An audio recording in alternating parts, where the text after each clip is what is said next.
क्या CA intermediate exam difficult है? क्या सीए के साथ साथ भी रेगुलर कॉलेज किया जा सकता है?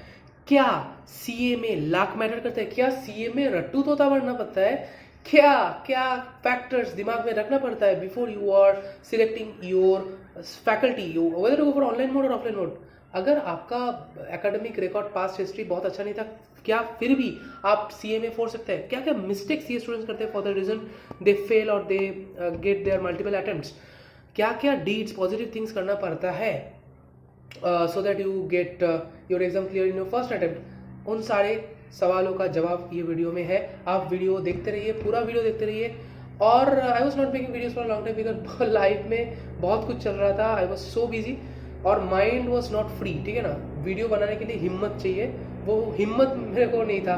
और सी इंटरमीडिएट प्रिपरेशन, कॉलेज का एग्ज़ाम, फिर एग्ज़ाम होने के बाद इंटरमीडिएट का एग्ज़ाम होने के बाद रिजल्ट तक जो मिड टाइम रहता है, उसमें इतना डरा हुआ था मैं, इतना नर्वस था कि वीडियो बनाने का और टाइम नहीं मिला मेरे को।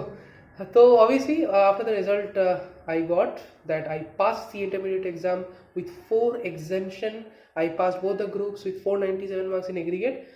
I got little bit free, but my time is still invest with the packed schedule. But yeah, I'm free right now mentally, ठीक है ना। तो इसलिए मैं वीडियो बना रहा हूँ। I have jotted down all the points I want to discuss so that nothing get missed. और ये चैनल को सब्सक्राइब करके रखिए क्योंकि नेक्स्ट वीडियोस आने वाले लिस्ट में है 1.5 strategy, answer writing, subject digital information, self notes, exam strategy, practical videos, IT training learning, उसके बाद आईसीए कॉन्फ्रेंस में क्या क्या सीखा, प्रैक्टिकल चीज़ें जैसे कि Excel, MS Word, idea, computer aided auditing techniques, उसके बाद आपका जो है रिलेटेड टू बजट जो आने वाला है, और फाइनेंशियल वीडियोस भी मैं लाऊंगा, ठीक है ना। तो obviously let us talk about today's video and आप पूरा वीडियो को देखते रहिए। फर्स्ट बात करते हैं अबाउट ऑनलाइन वर्सेस ऑफलाइन। आपको ऑनलाइन लेना चाहिए कि ऑफलाइन लेना चाहिए? देखो, time is a very important thing in CA. अगर आप self introspection, self study, self evolution and self notes नहीं बना रहे तो आप बहुत बड़ा गलती कर रहे हैं। You would be very closer to the failure, ठीक है। तो सीए में आपको सेल्फ रियलाइजेशन करना जरूरी है और सेल्फ रियलाइजेशन करने में सोचना पड़ता है और सोचने के लिए टाइम लगता है। तो आपको टाइम चाहिए। तो टाइम कैसे मिलेगा? अगर आप टाइम को प्रॉपर्ली मैनेज करते हैं। अगर आप ऑनलाइन करते हैं तो आपको बहुत ज़्यादा टाइम मिलता है, कन्वीनियंटली कभी भी in whatever place you are, whether you are sick, whether you are not well, to move out of your house. अगर आप रेगुलर कॉलेज में है तो अगर आपको टाइम नहीं मिल रहा है, रात में आप कभी भी देख सकते हैं, तो ये कन्वीनियंस मिल जाता है, इसलिए मैं ऑनलाइन लिया था। ऑफलाइन आप लिख सकते हैं अगर आपको ऑनलाइन पसंद नहीं है, अगर आप कंसंट्रेशन नहीं कर पा रहे, but I think that should not be an excuse. आपको करना चाहिए क्योंकि आपका टाइम जो मेन अपॉर्चुनिटी कॉस्ट है वो सेव हो जाता है, ठीक है ना।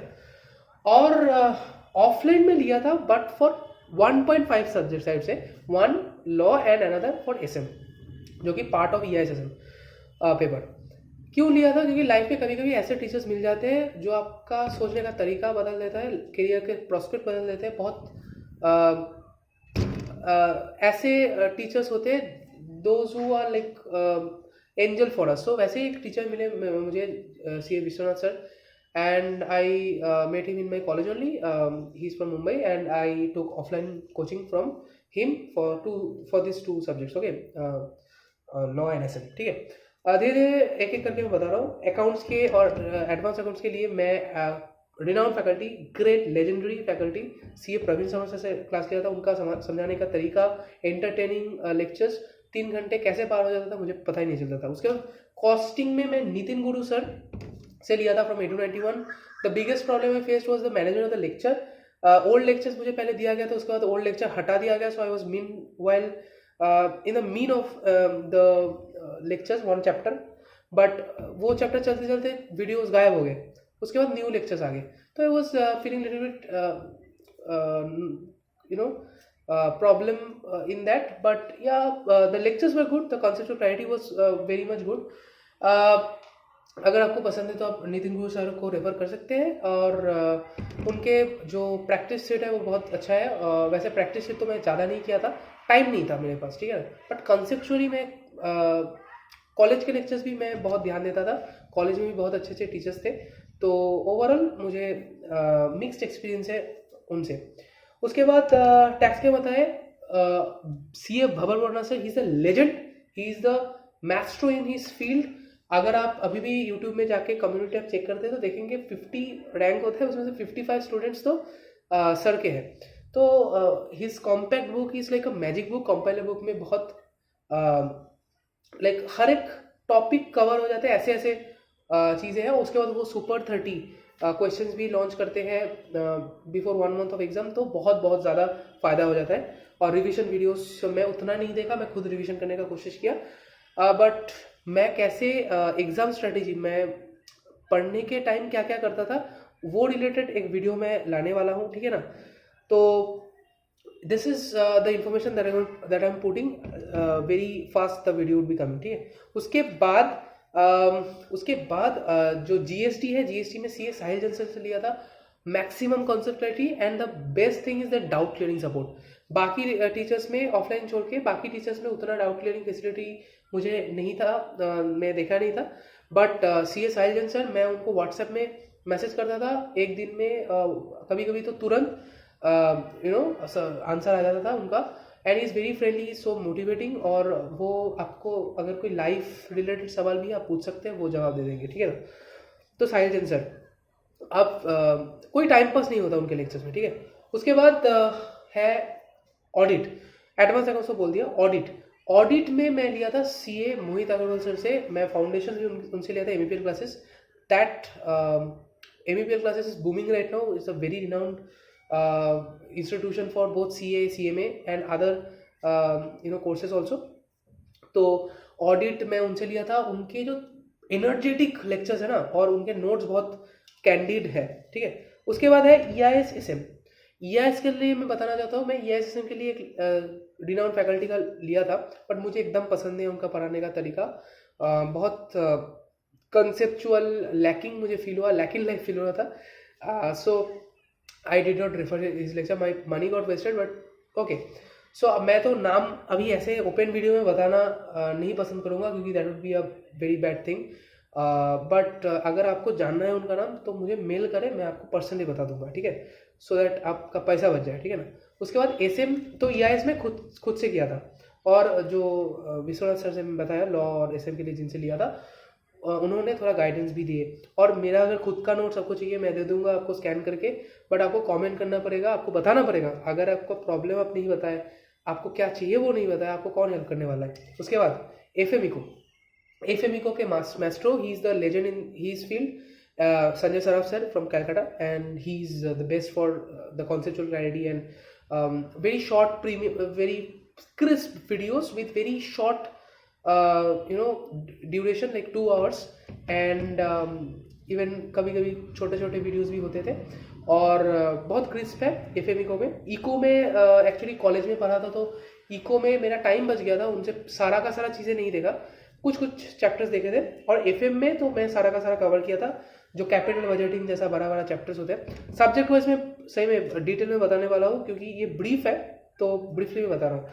और हाँ, उसके बाद मैं आता हूँ रेगुलर कॉलेज और एक्स्ट्रा करिकुलर, और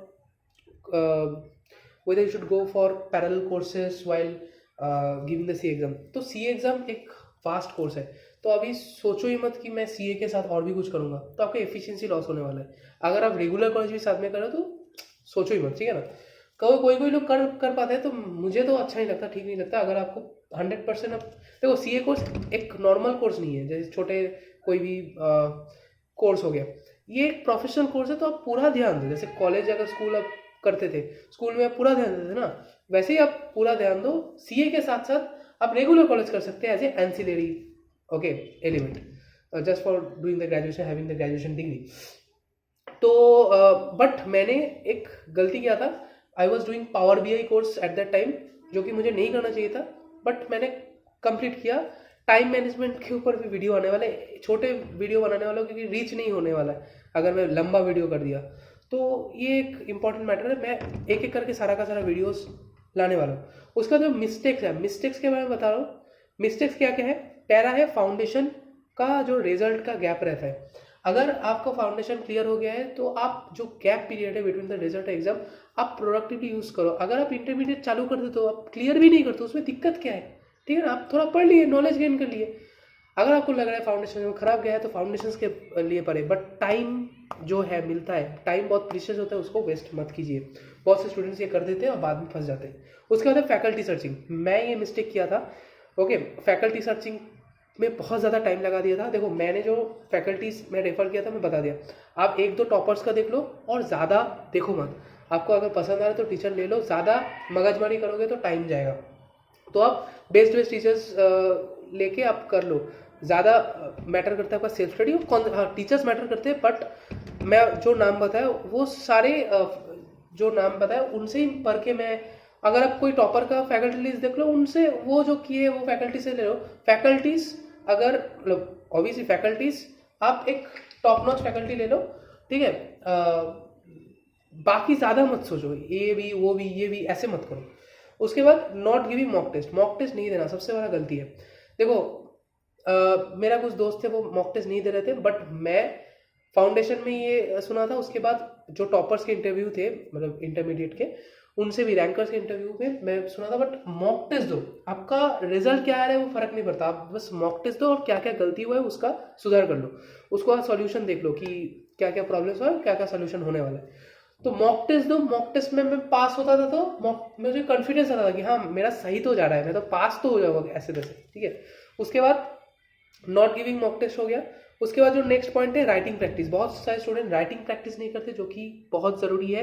writing practice in practical subject is a must, theory subject is a must, so that आपका फ्लो बना रहे। मेरा मैं तो भाई राइटिंग प्रैक्टिस किया था बाय गिविंग मॉक टेस्ट। उसके बाद है सो मेनी थिंग्स जगलिंग। अगर आप ये भी कर रहे हो, वो भी कर रहे हो, ये कोर्स कर रहे हो, ये भी, मैं एक कोर्स किया था that to in the beginning of the period, but वो भी मेरे को करना नहीं चाहिए था। थोड़ा बहुत टैकल हो गया, बट अगर आप CMA कर रहे हो, CS कर रहे हो, कोई भी BBA ये सब कर रहे हो, ऑनलाइन कोर्सेज कर रहे हो, इतना कुछ होगा नहीं, ठीक है। आप कोई भी चीज़ करो 100% दो उसको, आपका क्लियर हो जाएगा। उसके बाद जो है सो मेनी थिंग्स अगली हो गया। उसके बाद डिस्ट्रैक्शन, मोबाइल से डिस्ट्रैक्शन होता है। इंस्टाग्राम जो भी है, गर्लफ्रेंड बॉयफ्रेंड, पता नहीं, मैं कभी किया नहीं अभी तक, तो मुझे पता नहीं क्या होता है, बट डिस्ट्रैक्शन जो कि मैं फेस किया था, मोबाइल डिस्ट्रैक्शन, तो जितना हो सके सोशल मीडिया से, जितना हो सके यूट्यूब से, यूट्यूब भी एक डिस्ट्रैक्शन है, ओके। तो ये सबसे दूर रहो। उसके बाद फ्रेंड सर्कल अच्छा होना चाहिए। गलत फ्रेंड सर्कल में जाओगे तो फंस जाओगे। टाइम में स्टडी जो करने देते हैं, अगर आप कोई प्रोडक्टिव बातें कर सकते हैं, वो फ्रेंड ग्रुप में, फ्रेंड सर्कल में पढ़ाई का बात हो पा रहा है, अगर वो फ्रेंड आपको नेगेटिवली ट्रीट नहीं करता, तो आप समझ सकते हो हाँ कि फ्रेंड ग्रुप्स अच्छा है। अगर फ्रेंड सर्कल बुरा है तो आप फंस सकते हो, ओके। खराब संगत सबसे बड़ा मतलब सबसे बड़ा डिरेगेटरी पॉइंट है आपका लाइफ का, ओके। सो अच्छा सर्कल बनाओ जो कि पढ़ाई के बारे में बात करे, पॉजिटिव थिंकिंग करे और अच्छे से लाइफ में आगे बढ़े और लाइफ में कुछ करियर प्रोस्पेक्ट हो आपकी तरह।